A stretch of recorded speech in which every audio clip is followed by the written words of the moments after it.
It is time for the market trends, and of course, our correspondent went out there to get you the premium contents that you require. We'll be back after this, of course, report, and then we'll talk about it. Stay with us.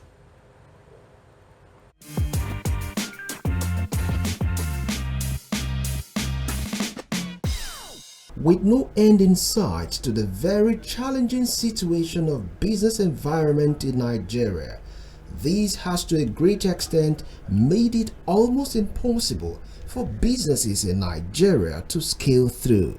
Little wonder, experts have said that if things are properly put in checks, including a business-friendly environment, these will to a great extent boost and reduce the huge cost of doing business in the country. Here in this report is an average Nigerian businesswoman as she narrates how she's able to do business here in spite of being surrounded by numerous challenges such as access to forex, the cost of importation, pricing, and profit margin. For such people, they call on the government to create the necessary business environment, access and the affordability of forex, and reduce the cost of importation of goods and products, as well as reduction in tax duties to enable the common man breathe. My name is Chidinma Chibeze. We are selling engine like generator parts, like grinding 390, grinding 270, half engines, and water pump 2 inches and 3 inches. And we also used to sell battery, solar panel, shuttle bus pass, and keke and machine pass. I'm not the only one that used to sell the generator part and machine parts. Many people are selling it, but these are our own products, like na super Donaten products. I choose to stay inside this trade fair because I like the area. That's why I used to stay here. I get customers well. Many people get their own customer, but me, I get my own customer. Like if you want to get customer, you know how to approach people, and you be humble as you as a human being. You know how to follow people, so they will used to come. People used to sell the way they import their own because of the dollar issue. So we used to sell our own, like just 390 grinding, we used to sell 82,000. Just 270 grinding, we used to sell 82,000. Just 200 grinding, we used to sell 35,000.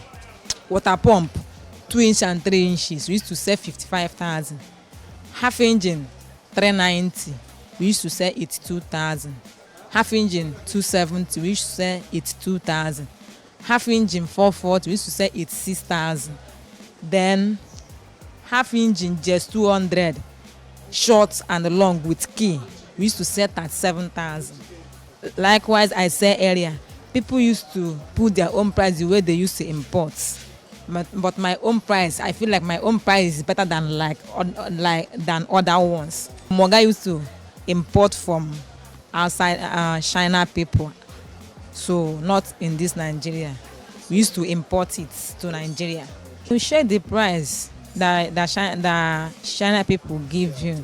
Yes, you check the price, then you know the man will put your own that will favor you. Our engine no get problem for that one. Our own original quality. No, nobody used to complain. Our engine original one. Since I started selling it, nobody have returned anything. So and that's why I said my engine is original and better quality. So nobody have returned any engine back. I believe in next 5 years, which is not this level we are into before, but God is in control. But I pray that from now to next 5 years, we'll expand and have many branches. Yes, which will have many branches, but I pray that with God everything will be fine, and will be expand like than this level.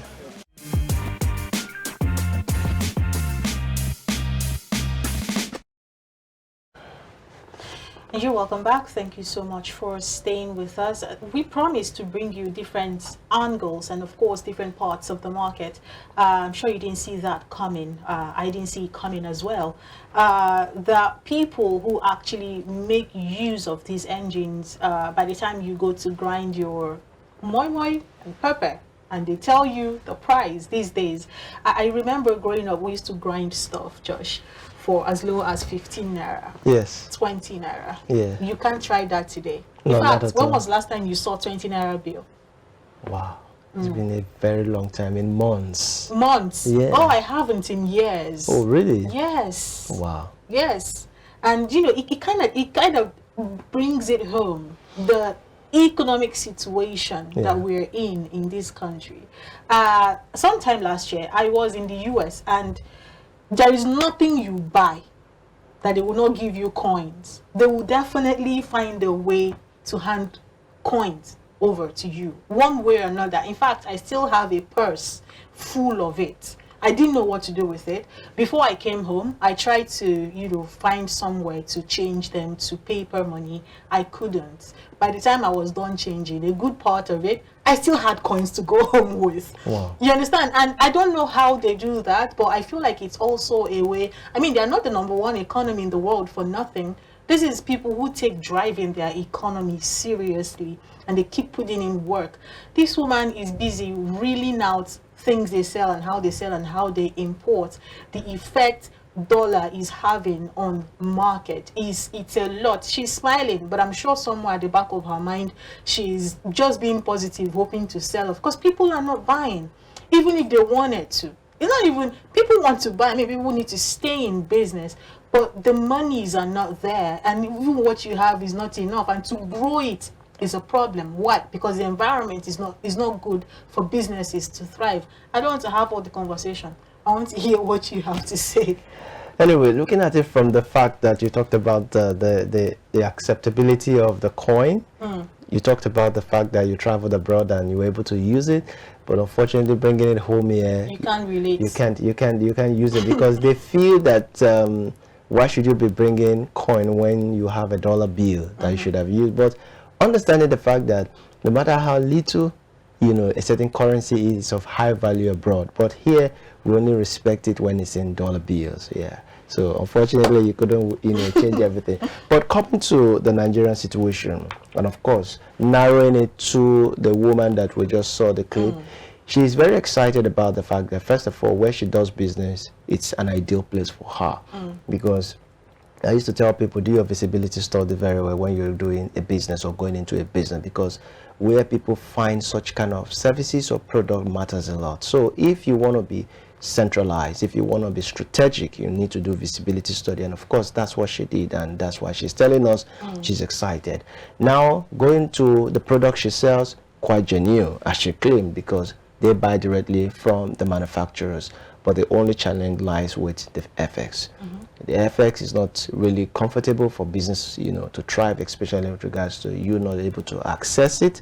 And of course, when you are now doing the exchange rate, it's always, you know, on the very high side for them. And by the time they try to, you know, include that into the sales, people are unable to buy, because of course, look at two ways. One, the policy is not even favorable for people who want to buy because the purchasing power has dropped.